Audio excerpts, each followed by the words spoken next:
It's Wednesday, so you know what that means. We go through the do's and don'ts, things that we want to see LSU do this week against the opponent that they're playing. Now, I don't even know if we're going to do one next week during a bye week, but nevertheless, LSU takes on South Alabama. There are some things that I need to see LSU do. There are some things I don't want to see LSU do this upcoming week. Not a lot of things I don't want to see them do. There are some things that got to get fixed. But I want to try to be positive going into this segment because a lot of you said, Blake, you've been a little bit negative. I don't feel like I've been negative, but I think that there's a lot that you can improve on. And I want to say this too and preface this before we get to this. There are things that I think that you could do just a little bit better to where you're not – because, guys, right now, here's the truth. Most polls, most power rankings, most everything has you on that borderline of being a playoff team. Now, do I think you're one of the more chaotic teams in college sports? Yeah, actually, I do. Actually, I do think you're one of the more chaotic teams that we've seen so far this season. What I do think is that there are things that you could do a little bit better that would separate you and getting you there and being on that fringe of that 12-team playoff. Here's the first thing that I don't want LSU to do. I don't want you coming out flat like you have been in the first half. Guys, against Nichols, against UCLA, against Southern Cal, against USC. You have not had productive first halves. I don't think you've been relatively bad. You know, you've gone down the field and scored on or you've gone down the field, you couldn't score against USC. You know, you got in the red zone against USC or South Carolina. You couldn't score there. So many situations in these early parts of games. You're tied in the half against UCLA. You didn't have a first half and dominated the second half, but first half was poo. Second half was poo too, or first half was poo too against Nichols. Guys, there's not been a game this year that I think that you started off fast. You got to find a way to stop playing down or up to the level of your opponent. You have to. Now, for whatever reason, I think that the mental lapses that you've had, which we're going to talk about in just a moment, has been a big thing to do with this defensively. But it's not just the mental lapses that you've had on defense that have been the issue. Guys, you have not been good scoring the football in the first half against anyone. You know, you scored 10 points against UCLA. Wasn't bad, wasn't great. You left a lot on the table. Had a mediocre to above average first half against Nichols and South Carolina and UCLA, where, you know, you get a turnover in the first half and you got the ball on your own side of the field. You have a chance to really kind of start blowing this one open. You got to settle for a field goal because you can't convert in crucial situations. But what happens if you're able to? Like, is this going to be the game that you finally get focused and locked in and say to yourself, hey, man, let's come out here swinging for the bleachers?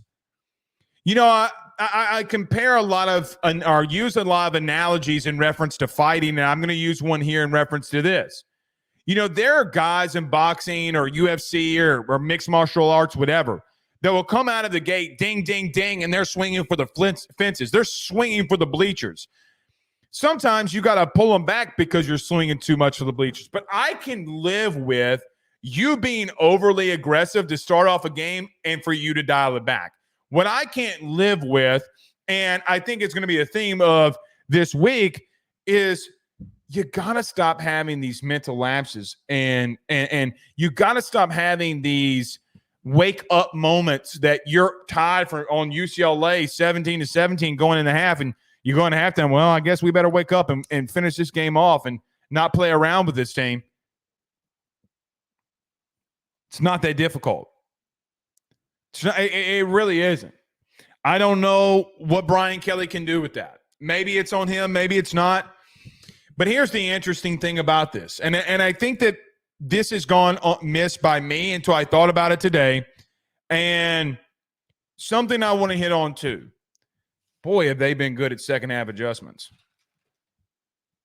You know, as bad as you've been in the first half, think about the second half for LSU for just a moment. were there some bad things that happened? Like, did you not score in the red zone against South Carolina? Yeah. Did Nuss throw a pick six that got called back? Yeah. Relatively, you played pretty elite defensively in second halves. Didn't let anybody score against UCLA. They didn't score at all. You gave up 10 points, which I'll take in a half for this defense in the second half against UCLA, against South Carolina. Actually, 7, wasn't it? 7 or 10, whatever that was. You've been pretty well. I want you to go out there swinging and make Brian Kelly tell you to calm down a little bit. Go out there guns blazing, man. I can live with it. I think the fan base can live with it. What I just cannot live with is you poo-pooing and pissing down your leg. All right. The other that I don't want to see are things that got to change this week. Don't look ahead to an opponent, and don't look ahead to the bye week. South Alabama is not the team that you need to be looking, oh, man, what y'all doing next week during the bye week? Shit, I'm going out. I'm going to be partying with my girl. I ain't seen my girl in a while. We ain't spent no time together. That shit's for the birds. Worry about that shit Saturday night after the game's over with. Worry about that when everything's over with and you can take a little bit of a breath before you got to get back to it on Tuesday. It's so easy, man, and a lot of teams struggle with this. You go into a bye week or you got a game right before a bye week before, and in LSU's case, you'll have a big opponent with Ole Miss coming into town. You can't overlook this opponent. I'm going to keep saying it. I don't think that you're going to lose. I really don't. I just think you're too talented. Now, will it be sloppy? Could it be sloppy? Yeah, it could be sloppy. It could look really, really, really bad. Really bad for you. But I just want to make it very well known that if you look past them and you play around because you haven't been focused all week, you're going to be sitting in a locker room at halftime wondering why you're only up by 7. And if you're playing to the level of your opponent, this is not the offense that you need to do this against. Guys, I mentioned this the other night. They're averaging 42.8 points a game. Now, I get that they played Dookie Water State, Bourbon Trash Water Tech, Fart City Tech. I mean, they've played some nobodies, and I get that. I get that. Booty cheek ass state. I know that they haven't played anybody. But as I mentioned again last night, App State was a team that a lot of people were putting it at the 12th team in the playoff, and they dog walked them. And they got a new head coach and a whole new coaching staff. Guys, half of that coaching staff from South Alabama is going to be in a premier matchup on Saturday night against Georgia when Alabama and Georgia face off.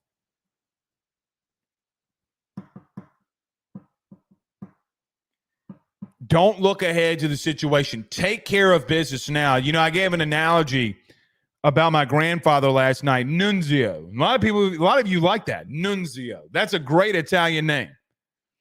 I feel like the name Nunzio should be, we should name something around here Nunzios. I might do that. If you get more people, if y'all help me get more people to subscribe to the YouTube channel, maybe I will open something. Maybe we'll do a sports bar or somewhere you can just come watch sports and buy beverages or whatever. Got to send in a lot more super chats and subscribe to the YouTube channel. My grandfather always used to tell me, don't do tomorrow what you can get done today. And I think that is the message that I would be sending to this team all week. Don't worry about tomorrow. Get things done today. It's kind of funny. I look at my own life and think of the same thing when, just going through things. And I hope that you can build off of that yourself. I thought it was a great Nunzioism. Great Italian grandfathers, man. Always had the wisdom. So those are the two things I don't want to see you do. It's a lot of things I want you to do. A whole hell of a lot of things I want you to do. Number 1, stop with the mental mistakes. Guys, I know that I know that teams offensively have come at you and they've sent you a lot of motion. They sent you a lot of eye candy. Guys, at what point of the guys that are playing for you in football right now, how do they not know what they need to do? Now, can you get confused? Yeah, I'm not saying that you need to be flawless. Guys, we're getting lost in man-to-man coverage again. We're getting lost. And I think it's time for us to say, like, hey, man, if someone has a mental mistake, they got to come out, especially at safety. And look, to their credit, to Brian Kelly's credit, he's throwing shit at the wall when it comes to what's going on at safety play. Guys, they played 6 guys at safety last week. You got to find somebody that can play that position. You got to, man. I think that the safety position, for what it's worth, has been the worst position that you've had this entire season. And most of the mental mistakes are coming from that room. I just don't – I think it's a lack of focus. I think it's a lack of determination. And I think it's just a lack of, like, maybe – I'm not going to say that these guys aren't smart, because some of them are high GPA dudes, right? Like,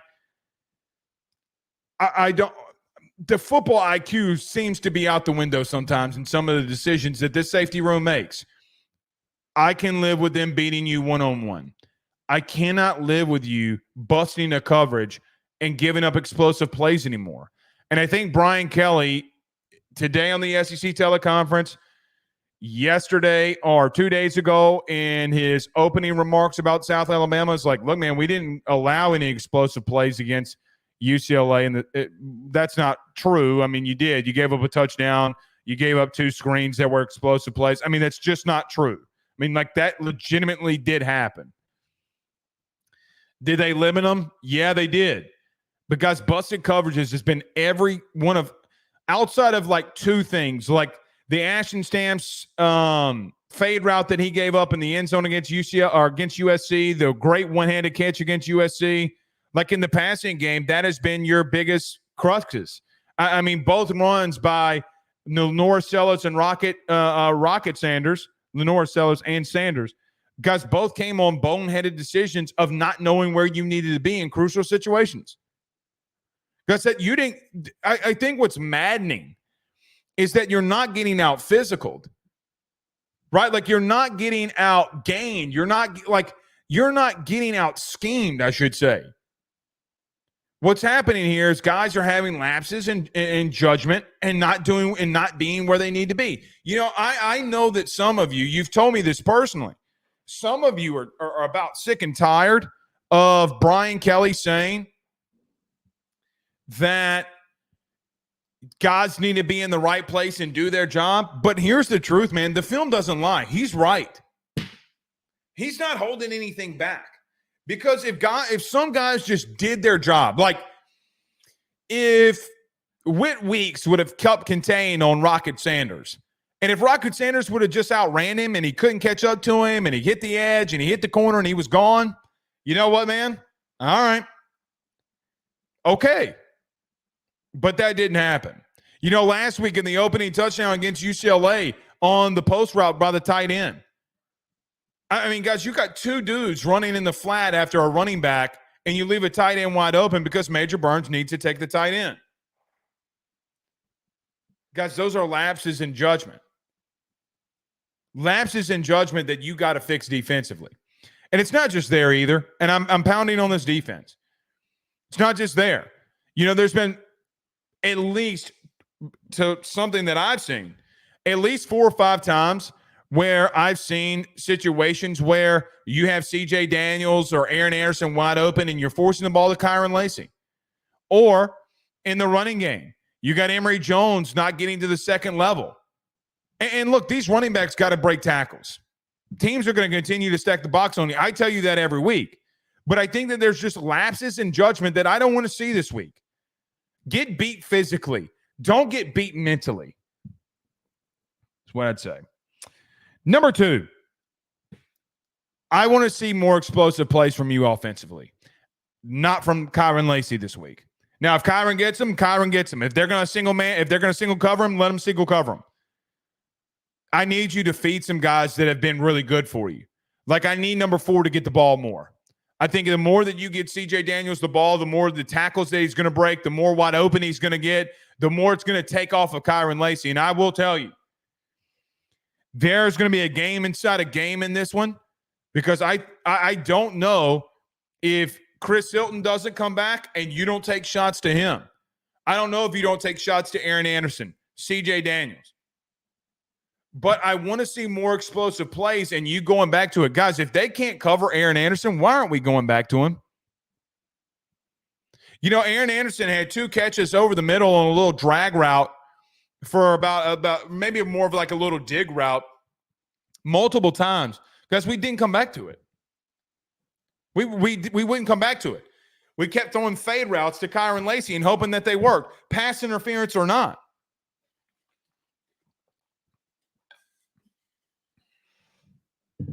I don't mind you lining up and throwing the rock all over the place. I really don't. What I do mind is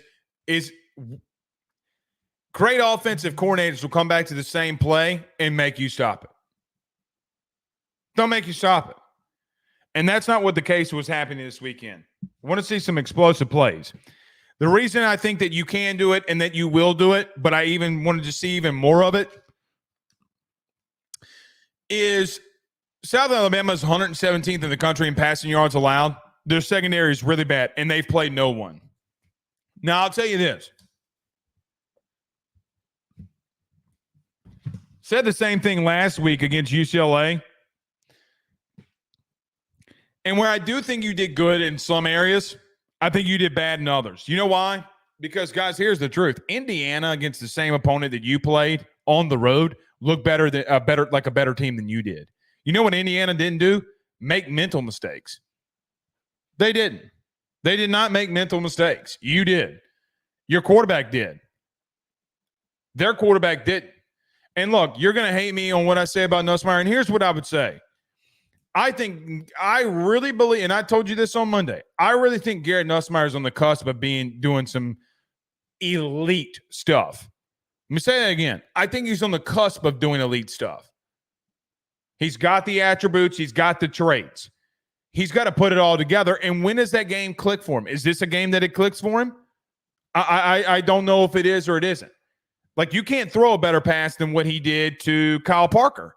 But the problem with that is you're leaving too much on the table. You know, I think about a guy that's in sales. You know, I got a lot of buddies that's in sales, and they'll tell you, because a lot of them go to these trainings, you know what I mean? Like, they go to these sales trainings like, hey, man, you're leaving too much money on the table. I listen to them. They're all my buddies.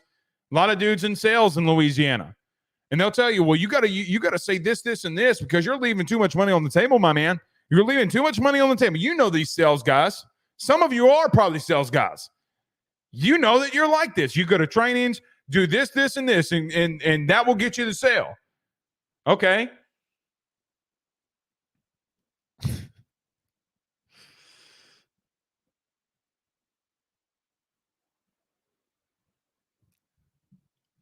I'm going to wrap it up by saying this, because I know some of you in sales are watching this. Do what you need to do. Do what you need to do. Get the running backs. Number 3, get the running backs involved early. I was going to say something funny. I just can't do it. I can't do it. I had a funny joke in here, but it's borderline, and some people get mad at me. It is what it is. Get the running backs involved early, because you got to get Kalen Durham the football. You got to get Caden Durham the football. You got to get Caleb Jackson the football in space. If teams are going to have issues when you throw the ball to your running backs, keep throwing them the football. You know, even throwing balls in the flat. You know, Aaron Anderson, Garrett missed Aaron Anderson. In the flat against USC, guys, that's a walk-in touchdown. It's a walk-in touchdown. That's an extension of your running game. If you're going to bunch up tight, throw the ball in the flat. Do the zone read to Mason Taylor and let Garrett pull it and throw it to him. Make them back out. Like, guys, that's 101. That's 101. But I want to see these running backs continue to get the football. Guys, I thought Caleb Jackson had a good game last week. Didn't get enough touches. Guys, you dropped back 51 times last week. 51. Now, some of them were penalties, and, you know, Like you had 3 or 4 pass interferences for you. 3 penalties on yourself that got, you had to go behind the chains. You dropped back 51 times last week. I mean, you got to get some extensions in the running game in here. That's what those dump down passes were. I want to see a little bit more of it. Number 4, listen, man, you got to keep contained. You got to keep contained on this team. You got to keep contained on this running back. Gio Lopez is a guy that if you don't keep contained on and you let run around and have time to pick you apart, guys, he's the Dr. Pibb version of Dylan Gabriel. He's the Dr. Pibb version, or Mr. Pibb, whatever it is. I always call it Dr. Pibb. I have no idea why. He's the Dr. He's the check of Dylan Gabriel. And the truth is, he might be a little bit more athletic than Dylan Gabriel, but he makes some insane throws. He makes some insane runs. I get it's against Rudy Putek. If you don't keep him contained and inside that pocket, it will be a long night for you defensively. Like 1 bajillion %. That kid's going to run on you. He's going to run on you. You better keep contained. Your DNs need to have a big game. But I'm not playing him. This kid is just a gamer. Go in there and play with him if you want to. Lose contain on him if you want to. See what happens. You're going to get your ass busted. You're going to get your ass busted. I think the number one thing for defense this week, how do I want to say this without getting in trouble? I know, or no, that's not a good way. I had a little birdie whisper in my ear, like Snoop Dogg in that song. Hey, how you doing, little mama? Let me whisper in you. No, that's too Diddy related. See, I can't even talk. I see. It's so sad. You got Diddy out here with baby oil, and I can't even make funny Snoop Dogg references. And a massive pause. I had a bird. Here's what I'm trying to say. I had a birdie in my ear tell me that the DN's work all week has been about containment.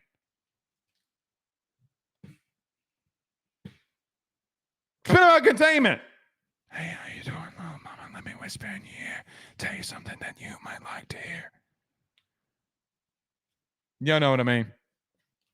I can't even make funny references anymore. I was going to make a funny Diddy reference when I was talking about you salespeople, but here I am. I can't make it because I thought it was going to be too vulgar. I wrote it down. I couldn't say it, and here we are. And then you got official AD in here laughing. He goes, hey, man, yeah, we are salespeople. I love all of you. But, you go to them trainings.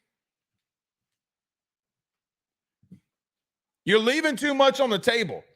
You're leaving way too much on the table. If you're Garrett Nussmeier, you are. And that's why I think he's on the cusp of things. You're leaving more ass on the table than Diddy would.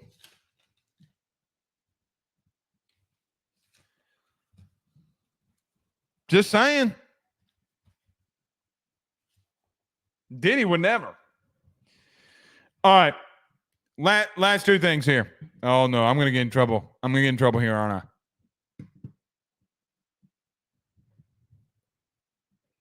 Oh, that's a Yin Yang twin. See? I didn't even know it was a Snoop Dogg reference. See, I'm off tonight. Yin Yang twins. Never mind. I'm going to leave it alone. I have gotten on the rap culture way too much tonight. The rap culture has hurt me. By the way, I was working out today. Listen to the Carter 3. Bobby Valentino, get up on ya. See? I love the rap game from 2008 to 2012. Maybe 14. Maybe even 15. Maybe 07. No, probably 04 to 17. 15, 16. I loved it. It's weak now. It sucks now. The rap game sucks. Rap game sucks. You got Diddy out here with his ass cheeks hanging out. Not a good look, man. It's just not a good look. I don't know how we got on this subject. This is my fault. See, this is why I can't do it, man. It's why I can't do it. Pause. You got to convert in the red zone. You got to convert in the red zone. Guys, you are tied for 113th in the country in TD to turnover rate. Massive parts of that is because you stink in the red zone. You make your money as a coordinator in the red zone. I don't think it's all on Joan Sloan. I think Cortez Hankton and Brian Kelly got to get better. They all got to get better. And I think about this is the thing that I keep saying of why I think you're on the cusp of something. You're doing great things at times in between the 20s. When you get inside the 25, 30, you are butt cheek sometimes. You stink sometimes at converting. You really do. I feel like we are so scared to convert third downs and crucial situations on third downs that we are like Meek Mill locked in a room with his former boss. You know what I mean? And there I go with the rat references again. Y'all know Meek Mill was terrified. They said they had that man in a kennel. Y'all read that? A man in a kennel. I am mesmerized by all this. You got to convert in the red zone. I think that's, guys, that's one of the weakest areas that you have. You not getting into the red zone is a big deal. Converting there is even bigger. Even bigger. We'll see. Last thing.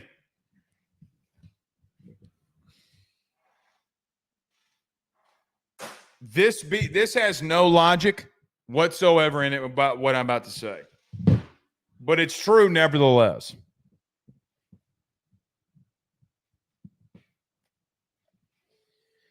I need to see LSU. If you get a turnover this week,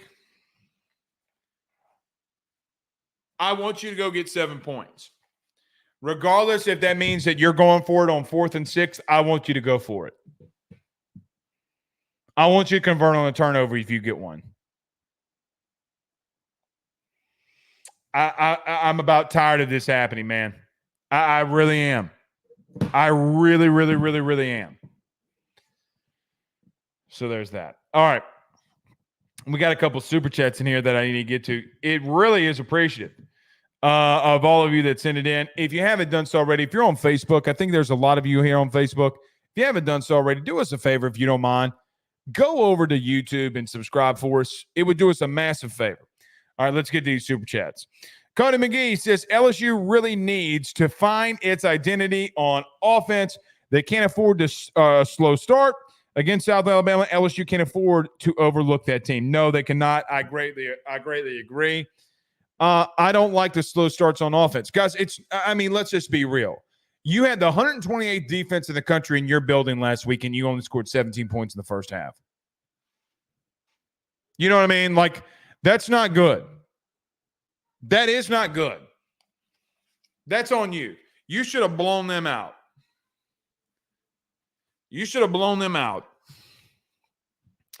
Rodney Scott with a $2 super chat on YouTube says, you let strangers come into your house and act up. Me? Oh, them. Yeah, I was about to say, P. Diddy's never been to my house. Strangers have never come to my house and acted up. Just isn't something that's happened. I can't speak for Meek Mill. I can't speak for Usher. I can't speak for Pink. I can't speak for Leonardo DiCaprio. I can't speak for all those people. But yeah, you're right. You have played down to the level of your opponent.